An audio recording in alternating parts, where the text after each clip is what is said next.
Assalamualaikum warahmatullahi taala wabarakatuh. Selamat sejahtera lagi.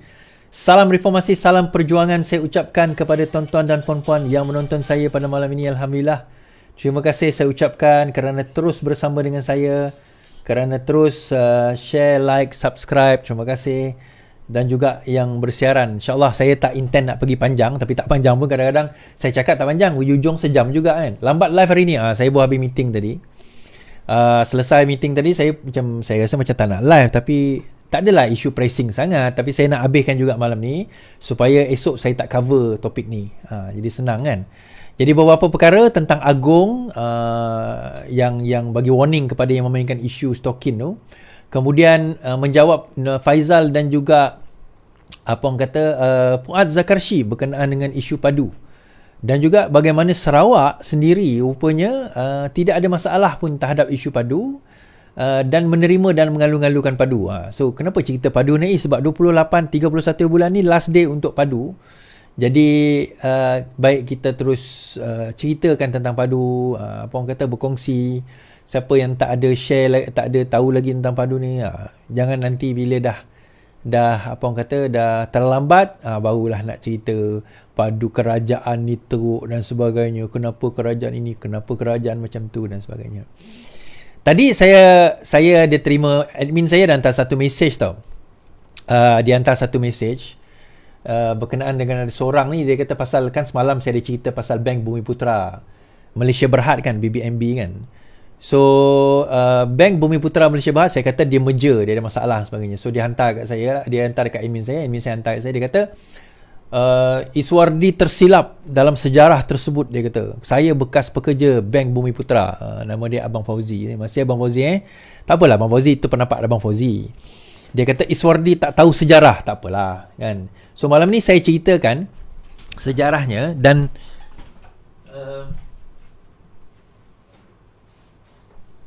dalam masa yang sama saya bawa juga dokumen daripada CIA. Ni release dokumen by CIA sebab ni 1985 punya isu, punya Directorate of Intelligence, Central Intelligence Agency, CIA punya kan, CIA punya dokumen, tapi dah di-release lah, berkenaan dengan BMF, BMF lah, betul lah, BMF Hong Kong punya property BMF dan juga Bank Bumiputera. Okay.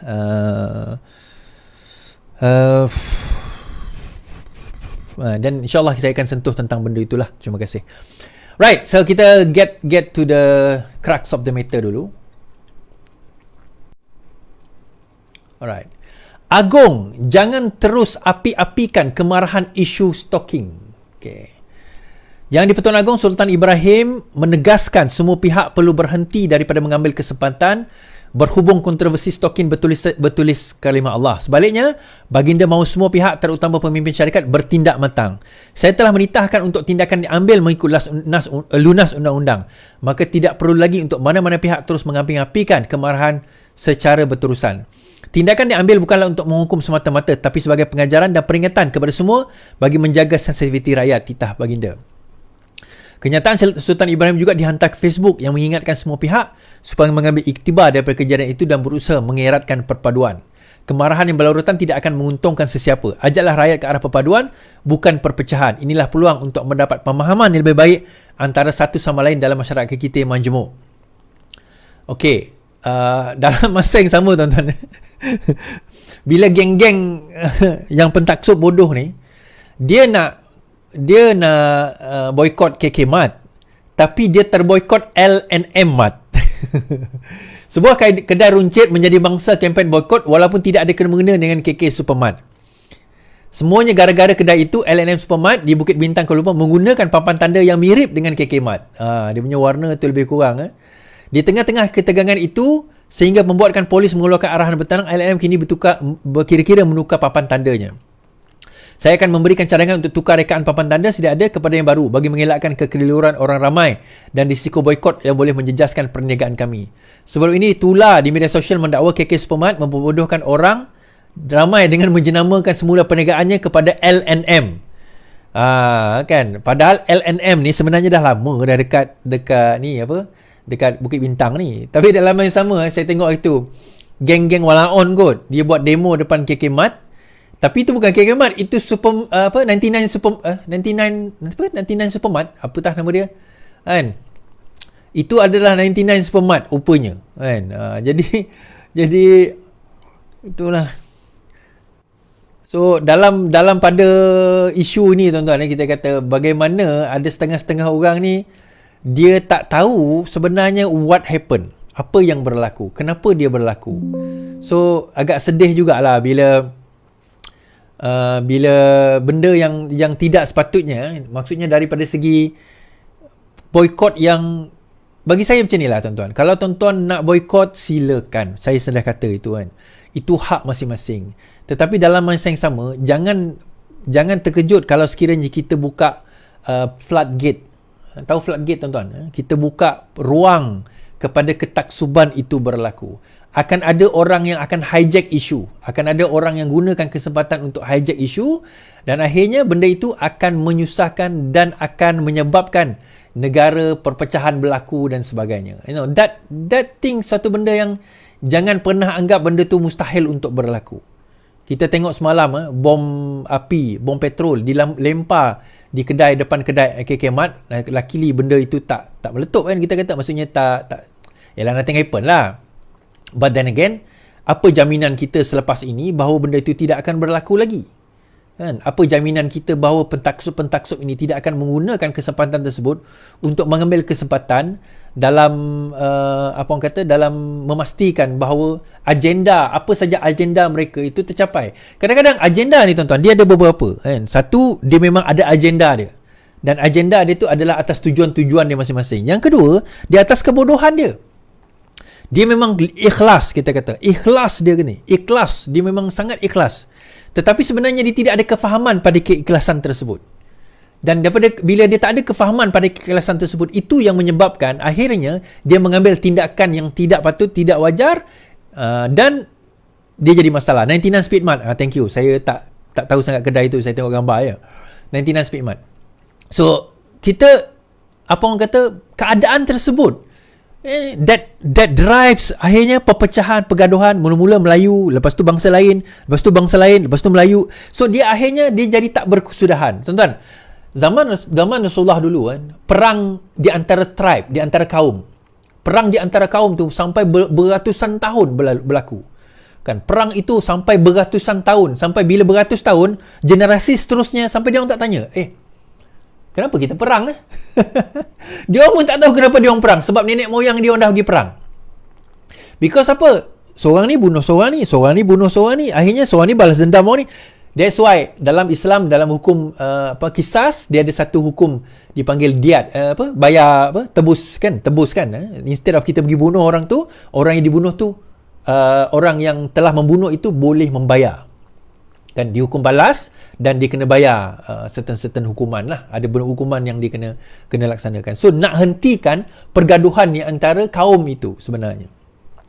So daripada situ, secara prinsipalnya, Islam sendiri memang melarang perkauman, memang melarang untuk kita nak menindas bangsa dan agama yang lain. Kan? Memang Islam melarang. Tapi dalam masa sama, bukanlah bermakna kita terlalu lembut dengan agama kita sampai kita boleh kena pijak. Itu satu. Tapi at the other end of the stick pula, jangan kita terlalu melampau sehingga kita mengambil ruang dan kesempatan di atas undang-undang itu, di atas tangan kita sendiri. Macam saya kata hari itu kan, bila ada hukum hudud, tidak ada hukum hudud membenarkan kita tengok pencuri, kita tangkap, kita potong tangan dia. Tak ada. Undang-undang yang akan melaksanakan tanggungjawab tersebut, bukan kita. Dan sebab itu kita kata ada undang-undang. Undang-undang akan melaksanakan. Akan ada justice process dekat situ. Dan bukan kita yang akan jadi hakim, dan bukan kita yang akan jadi macam cerita Judge Dredd tu kan.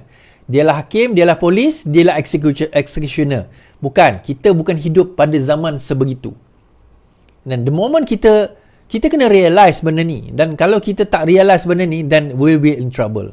And that's why saya terfikir tadi kan, tengah borak-borak dengan kawan saya kan, dia kata why do you think ada di kalangan orang kita ni dia tak boleh berfikir dengan baik? Dia kata, why? Saya kata, I think one of the reasons is kita tak dibekalkan dengan kaedah berfikir. Kan, kita tak dibekalkan dengan kaedah berfikir. So, saya fikir balik, what if kalau saya buat satu kelas untuk kaedah berfikir, saya kata kan. Jadi, saya offer lah kelas ni. Critical Thinking Practical Class. Satu hari punya program. Kalau siapa yang berminat, limited place untuk 30 orang sahaja. Pada bulan Julai nanti. Saya akan buat pada bulan Julai, 27 hari bulan Julai, hari Sabtu. Di kawasan di Selangor lah. Di Selangor, di Bukit Mahkota. Boleh hubungi admin saya dekat nombor ini. Ini saya bagi awal dulu. Now, why dalam kelas tersebut saya takkan mengajar, dia bukan kelas teori. Kita buat kelas praktikal. Kelas praktikal ni saya nak kita ada kemahiran berfikir, kita ada kemahiran untuk mengupas points, mengupas tajuk, mengupas isi, kita ada kemahiran untuk kemukakan pendapat kita dan kita ada kemahiran untuk bercakap. Kemahiran bercakap ni tak semestinya orator ni, orang yang hebat dengan kata-kata dan bahasa yang cantik tu boleh jadi seorang pendebat yang hebat ataupun orang yang berfikir yang hebat. Kadang-kadang pemikir ni dia bukan seorang orator pun. Orator ni maksudnya kebolehan dia untuk bercakap tu mesmerizing, memukau. Kadang-kadang ada saya jumpa seorang yang very critical tapi dia tak banyak cakap. Tapi the moment dia buka mulut dia very very insightful. So bagaimana kita nak melihat apa beza di antara persepsi dan perspektif? Bagaimana kita nak melihat daripada sudut perspektif? Bagaimana kita nak menilai dari satu-satu hujah tu daripada aspek logik? Bagaimana kita nak mengelakkan fallacies? Mengelakkan logic fallacy di dalam debat kita. Dan bagaimana kita nak meyakinkan dan bila mana kita nak kena berhenti daripada berdebat. Dan juga itu berdebat, itu isu berdebat. Tapi satu lagi isu critical thinking. Bagaimana kalau kita nak melihat satu isu itu, bagaimana kita nak meletakkan neraca?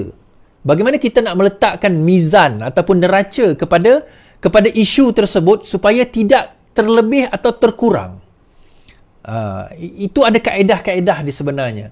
So itu antara kelas yang saya buat, insyaAllah. Saya dulu pernah buat kelas pasal leadership, saya pernah buka kelas pasal debate. So yang ni saya buka kelas pasal critical thinking. Now, sebab saya fikir kan, kalau saya ada knowledge ini yang saya gather around sepanjang hidup saya, rugi kalau sekiranya saya tak share kepada rakan-rakan dan kawan-kawan sekalian. Cuma saya boleh share macam ni secara live, tapi saya lebih suka practical. Sebab itu practical class. Maksudnya dalam kelas tersebut nanti tuan-tuan datang, kita akan duduk dan kita buat practical. That's why kelas tu 30 orang saja. Saya tak buka lebih daripada 30 orang. Sorry, 40 orang saja. Saya 40 orang saja. Satu tu kelas tu muat 40 je lah. Saya muatkan 40 supaya kita boleh buat practical terus. It's a one day lah. One day class daripada pagi sampai ke petang. Berminat, call admin saya tadi. So kita akan lihat daripada aspek tersebut. Baik. Now, kita pergi kepada padu pula tuan-tuan. Hari ni, Fuad Zakarshi bantai lagi Rafizi kan? Pasal isu padu ni. Semalam lah. Pasal isu padu ni. Kemudian Wan Faisal pun pasal isu padu. Wan Faisal tak sebut pasal... betul. Wan Faisal pun ada sebut tentang perkara tersebut. Baik, kita tengok kepada Wan Faisal terlebih dahulu. Alright. Ini penting juga sebenarnya critical thinking untuk ahli-ahli parlimen ni. Tapi kita fahamlah pembangkang ni macam ni kan. MP letak padu bawah Kementerian Digital, Rafizi tak boleh dipercayai. Ahli Parlimen Machang, Wan Ahmad Faizal mencadangkan agar pangkalan data utama padu dipindahkan di bawah kuasa Kementerian Digital kerana menurutnya Menteri yang bertanggungjawab pada masa ini, Rafizi Ramli, tidak boleh dipercayai. Wan Ahmad Faizal berkata kerana Menteri Ekonomi mempunyai kaitan dengan sebuah syarikat data, Invoke Solutions Sdn Bhd. Dia berkata Rafizi dulu adalah saudagar data menerusi syarikat tersebut yang diasaskannya. Saya ingin cadangkan mungkin untuk memastikan padu selamat, terkawal dan dipercayai, ia dipindahkan di bawah Kementerian Digital. Apa yang saya khawatiri, rakyat tak percaya pada Pandan sebab dia ni dulu saudagar data, dia buat kerja di Invoke. Kita tahu apa yang dibuat berhubung kebocoran data dalam pemilihan PKR dulu. Jadi saya yakin Menteri Digital, Gobin yang pegang padu, rakyat akan lebih ramai menyertainya, katanya. Invoke adalah entiti diasaskan Rafizi pada 2016. Setakat 23 Mac, bilangan pendaftaran dalam sistem padu ialah 7.7 juta berbanding 8 juta, bukan 27.7. Sudah sampai ke 8 juta, 8 point something juta sudah. Terdahulu Rafizi berkata terdapat antara 300-400 ribu pemerintahan dibuat sehari. Wan Ahmad Faizal turut menasihatkan agar kerajaan cermat dalam melaksanakan RUU. Ini RUU lain pula. Alright. Okay. Now, dia kata Rafizi tidak boleh dipercayai, therefore kena letak pada digital. kalau ni Wan Faizal sebenarnya, ni nak cerita tuan-tuan, Wan Faizal ni sebenarnya dia tak percaya pada sesiapa pun. Even letak bawah digital pun still Pakatan Harapan. Dan Wan Faizal pun tahu, termasuk Wan Faizal nanti dulu yang dapat manfaat Invoke ni tuan-tuan, antaranya adalah Wan Faizal lah. Bersatu ni adalah antara parti yang dapat manfaat daripada research Invoke. Dan Invoke ni not the only one yang buat research kat Malaysia berdasarkan data. Tapi Invoke antara yang awal lah. Kan? Yang buat research antara berdasarkan data, antaranya Ilham Center, Merdeka Center. Kemudian ada lagi center-center yang lain yang tak terkenal pun. Banyak juga, termasuklah kepada Parti Bersatu sendiri. Dan Wan Faizal kena berterima kasih kepada Invoke sebenarnya sehingga mampu menjadi kerajaan pada tahun 2018. Kan? Bila dia kata patut kerana rakyat tak percaya sebagainya, dia lupa bahawa dia sendiri yang manfaat daripada Invoke, directly or indirectly, sehingga mampu menjadikan dia kerajaan pada tahun 2018 pada waktu itu. Tapi yelah kan, manusia ni mudah lupa kan. Bak kata Mahathir Melayu mudah lupa. Dia lupa tu bukan sebab apa, sebab dia lupa bahawa dia bukan lupa, dia nak cari isu. Kononnya rakyat tak percaya pada Rafizi. Now, setelah 3 bulan, kita telah berjaya hampir mendaftarkan 50% isi rumah yang layak berusia 18 tahun ke atas. 50% tuan-tuan, within only 3 months. 3 bulan saja daripada 2 Januari sampai 31 hari bulan Mac ini. Hanya lebih kurang 3 bulan, 50%. Almost 10 million, 8 million. Sekarang ni mungkin dah capai 9 million. Mungkin by the end of this weekend mungkin dah boleh dapat about 10 million kita kata, which is about almost 50% daripada jumlah apa orang kata, bukan penduduk tetapi mereka yang layak untuk didaftarkan kepada PADU, sebab PADU ni untuk 18 tahun ke atas. So daripada situ kita kata apa yang gagalnya. Sebenarnya PADU, macam saya kata tempoh hari dan Rafizi dah sebut, PADU ni sudah mendaftarkan semua data-data kita, termasuklah data Wan Faizal. Cuma nak update ke tak update terpulang kepada individu masing-masing. Tapi lebih accurate sebenarnya kalau kita update supaya memudahkan bantuan. Tetapi kalau rasa tak nak ada bantuan, tak nak orang membantu, dan tak ada masalah. So bila Fuad Zakarshi mengkritik PADU tempoh hari kan, Rafizi kata ada ahli politik kritik PADU sebab isu peribadi. Menteri Ekonomi Rafizi berkata, kritikan ahli politik termasuk MKT UMNO Muhammad Fuad Zakarshi berhubung pangkalan utama, data utama hanyalah bersifat peribadi. Rafizi kata kritikan tersebut langsung tidak menjejaskan pelaksanaan sistem itu, sebaik saja tempoh proses berakhir 31 Mac ini. Yang bising ni Fuad je. Fuad ni kalau Malaysia kaya raya pun dia masih lagi tak bersetuju dengan saya. Kerana dulu saya bawa isu 1MDB semasa dia menjadi ketua pengarah jasa. Dan dia kalah pilihan raya. Dulu Fuad Zakarshi ni adalah ketua jasa, sekarang Jcom lah. Jadi ia bersifat peribadi. Maksudnya jasa lawan Rafizi, jasa kalah. Kalau tengok ada 3-4 tokoh politik yang bising itu kerana isu peribadi. Tapi itu tidak menghalang pelaksanaan PADU, katanya.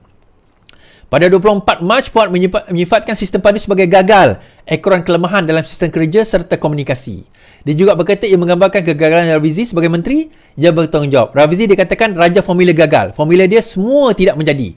PADU itu Rafizi, Rafizi itu PADU. PADU itu dilihat gagal. Katanya sambil membangkitkan kerajaan Sarawak yang terbuka menyatakan kebimbangan berkaitan sistem PADU itu. Now, bila disebut kerajaan Sarawak tuan-tuan, sebenarnya yang sebut bimbang tu sebenarnya hanya segelintir je pemimpin Sarawak. Saya nak tunjuk. Ini laporan terkini 25 hari bulan 3. 25 hari bulan 3. Beberapa hari yang lepas. 2 hari yang lepas. Ini adalah YB Sharifah Hasidah, adun kampung saya. Adun saya lah. Sarawak sokong hasrat bantu rakyat menerusi PADU. Kan? Pada dasarnya, Kerajaan Sarawak menyokong hasrat murni Kerajaan Persekutuan untuk memastikan sumber kerajaan bagi membantu rakyat Malaysia disalurkan dengan berkesan. So, sebenarnya Sarawak tak ada masalah. Malah, kalau kita nak cerita, Sarawak adalah antara paling tinggi daftar padu. Kan? Shah Alam, Sarawak dilaporkan menjadi negeri yang paling tinggi mendaftarkan padu, menjadi penduduk yang mendaftarkan maklumat mereka dalam sistem pekalan padu walaupun terdapat arahan penangguhan pendaftaran tersebut baru-baru ini. Menteri Ekonomi Rafizi Ramli kata arahan tersebut terhad kepada kaki tangan kerajaan negeri, bukan kepada seluruh rakyat berdasarkan memo Residen Seri Aman yang tular baru-baru ini. Menurutnya, kerajaan akan berbincang dengan Sarawak berkenaan arahan penangguhan tersebut pada minggu hadapan. Sarawak mencatatkan pendaftaran padu paling tinggi. Arahan tersebut tidak menjejaskan pendaftaran rakyat Sarawak terhadap padu. Macam kita kata lah, sebenarnya daripada segi pendaftaran padu itu sendiri tak ada terjejas dengan apa-apa sekalipun di Sarawak. Malah macam saya kata, weekend ini, Sabtu dan Ahad ini, insyaAllah kami akan mengadakan booth di Kubah Ria Kuching Sarawak, di Kubah Ria Petrajaya Sarawak untuk mendaftarkan padu sebelum maksudnya pecutan akhir. Jadi sesiapa yang berada di kawasan Petrajaya atau sekitarnya yang boleh datang ke Kubah Ria 10 pagi hingga 3 petang Sabtu dan juga Ahad. Ahad tu kita ada bubur lambuk maka bolehlah datang mendaftar padu. Kat mana nanti carilah. Kami nak kata kat mana tu susah tuan-tuan, sebab kami pun adalah benda-benda prosedur yang kami kena ikut kan. Tapi kami akan ambil inisiatif untuk mendaftarkan, sebab ramai yang bertanya macam mana nak daftar dan sebagainya. So kita ambil inisiatif tersebut, and that is perkara yang kami akan lakukan insya-Allah. And that's why saya kata tuan-tuan, Sarawak tak nak ketinggalan dalam isu ini. Sebab apa? YB pun takut. Katakanlah ada ketinggalan sebagainya, jangan tanya lagi federal, tanyalah dengan YB. Kenapa? Sebab YB yang apa orang kata, YB Sarawak lah yang mengarahkan supaya tidak mendaftarkan padu. Kan? Well, itu yang berlaku lah. Okay. Alright. Timbul baru-baru ni tuan-tuan tentang subsidi. Okay. Ada yang mengatakan bahawa subsidi ni akan dihapuskan. Habislah kita. RON 95 akan diapungkan. Sebagaimana kita bukan tak pernah mengapungkan RON 95. Kita pernah apungkan RON 95. Iaitu pada 2016 kot. Pada zaman Najib memerintah dahulu, kita pernah apungkan RON 95 dan 97. 97 memang sampai sekarang diapungkan lah. Tapi 95 kita pernah apungkan sehingga RON 95 naik RM3 lebih. Okey tuan-tuan, saya nak cerita. RON 95 akan diapungkan. Okey? Ini saya cerita awal dululah. Ya, subsidi RON 95 akan ditarik balik. Apa is subsidi RON 95 akan ditarik balik? Ya. Habis macam tu? Betul lah. Teruklah kerajaan ni.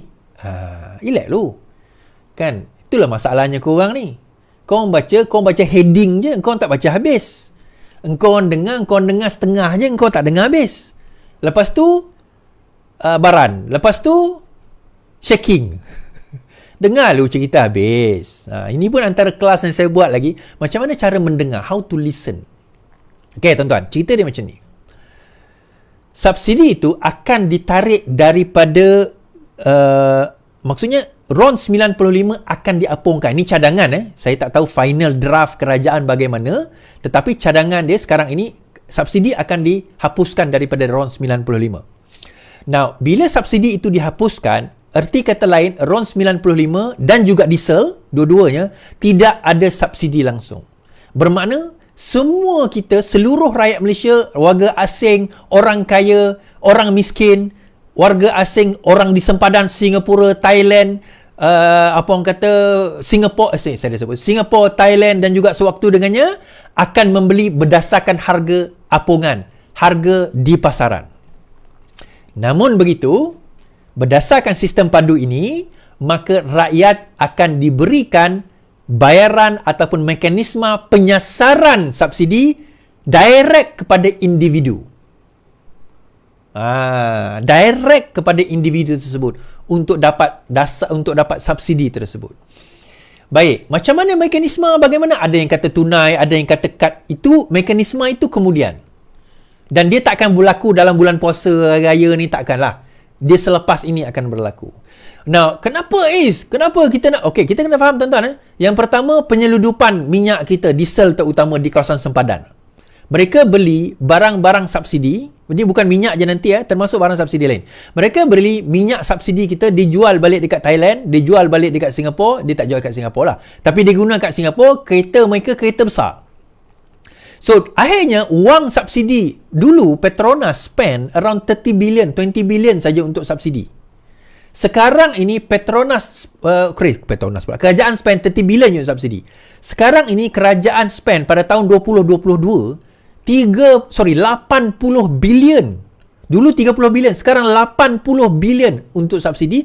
Dan kalau tidak ada mekanisme kita ambil, dijangka akan meningkat sehingga lebih 100 billion hanya untuk subsidi. Bermakna 1/3 bajet kita, 1/4 bajet kita nanti hanya untuk bayar subsidi je tuan-tuan. Okey lah Is, lantak lah. Yang penting kami dapat subsidi. Betul, kamu dapat subsidi, kamu tak dapat banyak. Yang dapat orang lain. Warga asing, orang di sempadan, yang dapat orang-orang kaya.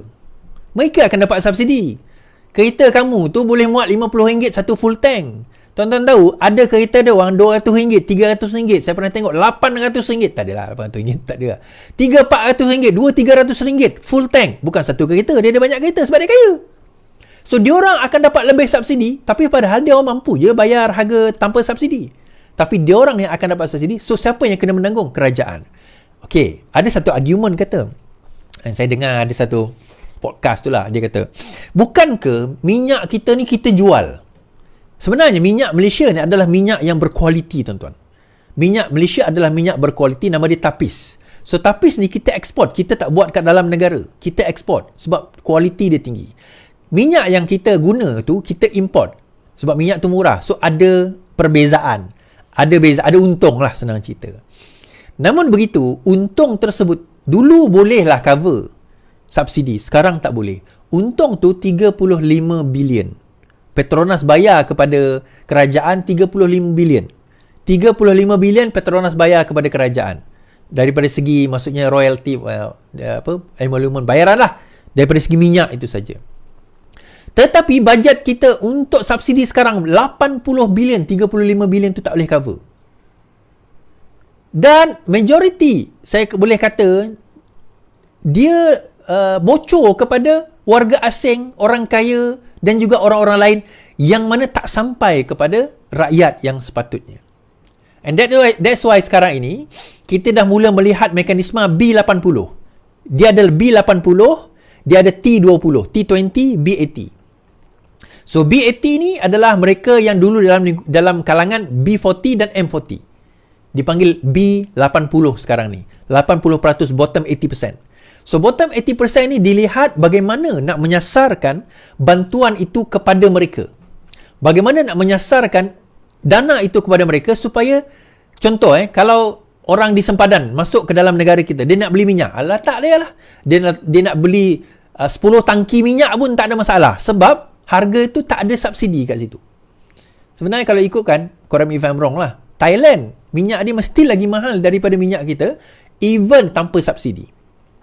Correct me if I'm wrong on this lah. Tetapi dalam hal tersebut, even itu pun kita kata, kita lihat bagaimana nak beli. Pada masa itu dekat sempadan, siapa nak beli-belilah. Sebab dah tak ada subsidi. Kita pun untung. Minyak kita pun terjual. Isu dia bila kita, saya ingat ada video hari tu kan, dia bawa lori, rupanya kat bawah lori tu dia modified. Dia pergi satu petrol station, diisi diesel RM200, RM300. Dia pergi satu lagi petrol station, diisi lagi. Akhirnya kantoi dengan penguat kuasa. Ada orang kata, tak payah buat macam tu, letak je penguat kuasa dekat sempadan. Siapa duduk Kelantan, terutama kawasan sempadan dengan Thailand tu tahulah, letaklah penguat kuasa macam mana sekalipun, dia ada jalan-jalan dia tuan-tuan. Kan, kita kat Sarawak tahulah sempadan tu jauh kan. Sempadan dengan Indonesia tu, dia ada dia punya apa orang kata, laluan-laluan tikus dia. And that is why reformasi fiskal, kerajaan tumpu penyasaran subsidi PM, Langkah reformasi fiskal adalah sesuatu yang berat, namun usaha perlu dimulakan bagi merancangkan semula ekonomi yang tidak berkembang sejak 20 tahun lalu, menurut Datuk Seri Anwar Ibrahim. Justru Perdana Menteri berkata, kerajaan perlu melaksanakan pembaharuan fiskal agar ia bertunjang di landasan yang mampan dan juga utuh bagi menggapai tahap ekonomi berpendapatan tinggi. Beliau berkata pembaharuan fiskal akan ditumpukan kepada penyasaran subsidi dan memperluaskan asas hasil bagi mewujudkan ruang fiskal yang dapat diagihkan bagi meningkatkan kesejahteraan rakyat. Kerajaan akan menotahkan gejala ketagihan kepada hutang bagi memulihkan keyakinan pelabur luar. Perdana Menteri maklumkan beliau memengerusikan jadualkan dasar fiskal. Dalam mesyuarat FPC, ahli jadualkan senada memperkukuhkan pejabat pengurusan hutang bagi menambah baik pengurusan hutang kerajaan serta memperkemas peranan pejabat perhubungan IRO di bawah Kementerian Keuangan. Baik. Tuan-tuan, baru-baru ini keluar berita bahawa hutang household debt kita pada 2023 telah pun mencapai kepada jumlah 1.53 trilion ringgit. Dulu seingat saya lebih kurang dalam 800 bilion. Kan 800 bilion jumlah hutang isi rumah. Sekarang ini telah mencapai 1.5 trilion. Household loan stop household debt, report Finance Minister. Ini 2024 Housing loan made up the largest chunk of household debt in Malaysia at 60.5%, it was revealed. The Finance Minister said that aggregate national household income stood at 1.5 trillion between 2018 and 2023. In aggregate, it said the household debt for 2022 was 1.45 trillion, followed by 1.38 trillion 2021, 1.32 trillion 2020, 1.25 trillion 2019, and 1.19 trillion 2018. The ratio was household debt to GDP by the end of 2023 increased to 84.2% compared to 82% in 2018. Arti kata lain, jumlah hutang isi rumah telah meningkat 80% berbanding dengan GDP kita. Isu dia tuan-tuan, bab kata Datuk Seri Anwar Ibrahim tadi, for the past 20 years, sejak 20 tahun dulu, ekonomi kita tidak berkembang dalam aspek yang lain. Kita adalah ekonomi yang sentiasa berharapkan kepada manufacturing dan juga construction. Itu saja. Kita tak berkembang. And that's why sekarang ini menteri-menteri seperti dulu Nick Nazmi, Rafizi dan sebagainya telah melihat aspek lain seperti green energy. Kita dah melihat AI, kita dah melihat perkara-perkara lain. Tenaga yang kita boleh ekspor keluar umpamanya. Brain kita, skill kita nak kena tingkatkan skill. Tapi sad enough, pada SPM yang lepas, puluhan ribu pelajar tak ambil SPM pun. Itu yang kita sedih tu. So kalau benda ni dibiarkan, kita akan menuju ke negara menua. Arti kata orang tu akan lebih ramai tak lama lagi. So by that time, kalau kita tak cukup enough manpower, kita akan collapse as a country sebenarnya. And that's why kenapa penting kita dah kena revise pencen, kita dah kena revise subsidi, kita dah kena mula sasarkan so that balance kepada subsidi yang tak bocor itu, balance kepada pencen yang tak bocor, yang government tak perlu tanggung itu, kita boleh tingkatkan dalam ekonomi kita. Kita boleh invest dalam ekonomi kita. Kita boleh invest dalam apa orang kata, dalam perkara-perkara yang sepatutnya kita sasarkan. Contohnya kalau kita nak tengok sekolah. Kalau kita tengok kemudahan hospital, kenapa kemudahan hospital dan sekolah ni aman daif? Macam saya kata tadi, dia tak sampai kepada tempat yang sepatutnya. That is why orang take advantage kepada perkara ini dan akhirnya menyebabkan yang miskin bertambah miskin, yang kaya bertambah kaya, jurang itu semakin membesar. So we have to think outside the box. Kita tak boleh guna kaedah yang lama lagi. Kita tak boleh guna lagi kaedah yang lama. We have to think yang lain dah daripada kaedah-kaedah yang lama. Lain dah daripada kaedah-kaedah yang lama. Dan satu lagi mengenai apa yang Wan Faizal sebut tadi tu, kalau boleh Wan Ahmad Faizal sebut tadi, kalau boleh dia ulang balik tuduhan itu dekat luar parlimen supaya Rafizi nanti senang saman. Kan? Sebab itu adalah satu sangkaan jahat kepada menteri sebenarnya. Sekarang tak ada orang bangkit isu tu, tapi tak apalah. Okey, habis. Tuan-tuan, tadi saya ada terima, admin saya dah hantar satu mesej. Ada seorang abang ni, Dia kata, salam, dia kata, semalam saya menonton recorded streaming. Maklumkan kepada Istiwadi, cerita sebenar tidak begitu tentang BBNB yang berlaku merger, yang kononnya berlaku merger. Saya bekas kaki tangan BBNB, Bank Bermutra Malaysia Berhad, malu dengan cerita yang kurang menepati sejarah. Terima kasih. Terima kasih Abang Fauzi yang hantar mesej tersebut. Kan? Dia kata malu mendengar cerita yang tak tepat pada sejarah. Saya tak tahulah Abang Fauzi, mungkin Abang Fauzi punya pemahaman tentang perkara ini berbeza dengan saya. Kan? Mungkin pemahaman Abang Fauzi berbeza dengan saya. Tetapi kalau kita tengok, sebenarnya merger itu memang berlaku. Sebenarnya Bank Bumiputra memang ada merger. Okay? Buktinya saya bawa CIMB dan saya sebut tentang CIMB semalam. Buktinya saya bawa tentang CIMB. Ini daripada website CIMB sendiri. Kalau kita tengok, berlaku pada tahun 1991 dan 1999. Kita tengok, saya ingat peristiwa ni sebab saya masa tu berada kat UK. Bank of Commerce Malaysia Berhad merge with Bank Bumiputra Malaysia Berhad to form Bumiputra Commerce Berhad. Kan? Kemudian dia ada satu lagi Bank Commerce Asset Holding Berhad, CHB, dan CIMB become separate CHB subsidiary. Okay, Bank of Commerce merge United as a bank. In the majority restructure ni tahun 91, the merged bank become Bank of Commerce Malaysia. Bank of Commerce dia merge dengan UA Bank, United Asian Bank. Kemudian dia jadi Bank of Commerce Malaysia. Kemudian under holding company, Commerce Asia Holding Berhad, CHB. CIMB becomes a separate CHB subsidiary. Dia jadi separate. Kemudian tahun 99, Bank of Commerce merge dengan Bank Bumiputra. Okay, to form Bumiputra Commerce Berhad. Jadi saya tak faham kat mana yang dia katakan saya tak tahu sejarah lah. Kan? Dia kata merger itu tidak berlaku. So ini adalah dokumen yang diterbitkan oleh CIA.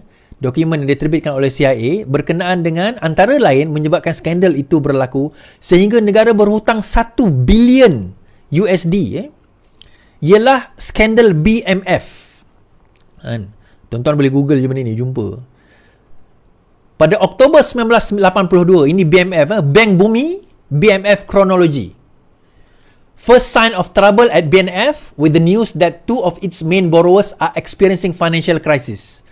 Bank Bumi categorized media reports as speculative, misleading and unfair. Extent of BMF's problem loans estimated at $250 to $300 million range. Kemudian apa yang berlaku pada tahun 1980, saya tak baca yang detail-detailnya, tuan-tuan boleh baca sendiri. 1985. 85. Dia sebut saya pasal 1 bilion tu. Kat mana saya jumpa? 1984. Second and third report issue later this month. Reports detail specific loan which involve irregularities warranting police action and recommends Bank Bumi file criminal complaint against BMF officials. Committee also disclosed it is unable to account for about half of the 1 billion US BMF fund allocated. Isu ni memang masuk mahkamah, tuan-tuan. Kan? Isu ni memang masuk mahkamah. Dan saya ada buku khas untuk cover pasal isu ini saja. Alright, khas untuk cover pasal isu ini sahaja. Jadi tuan-tuan, kalau nak kata tak ada merger tu, saya tak tahulah, mungkin Abang Fauzi ada pengalaman lain lah tentang perkara tersebut. Saya tak bercakap daripada sejarah pengalaman, saya bercakap daripada apa yang tertulis dan apa yang saya baca sejak tahun 99. Jadi terbulanglah, mungkin Abang Fauzi tak setuju dengan saya, tak ada masalah. Tapi untuk mengatakan saya tak tahu sejarah, itu bagi saya tak betul lah. Kan? Alright, so itu dia kita tadi. Again, siapa yang berminat dengan critical thinking practical class, boleh hubungi admin saya. Siapa dekat TikTok boleh tengok dekat YouTube, Facebook saya. Ada nombor admin saya kat situ. Saya tak boleh sebut kat sini, nanti kena ban. Jadi tonton tengok nanti dan contact dan tanyakan. Macam mana nak mendaftar, bagaimana pada bulan Julai, lambat lagi lah, hujung Julai. So masa tu dah kalau yang mana. Dan saya galakkan hantar anak-anak, tuan-tuan. Hantar anak-anak, hantar yang muda-muda, Saya kalau boleh saya pilih. Saya akan pilih. Saya mungkin tak pilih semua. Saya akan pilih siapa yang akan menyertai kelas tersebut. Terima kasih. Pukul 2 pagi. Terima kasih kerana terus bersama dengan saya. Terima kasih kerana terus pukul 2 pagi pun lebih kurang dalam 2,400, 3,000 orang menonton kita ni. Alhamdulillah. Sekian daripada saya. Selamat malam. Selamat beristirahat. Yang penting lawan. Tetap lawan. Assalamualaikum.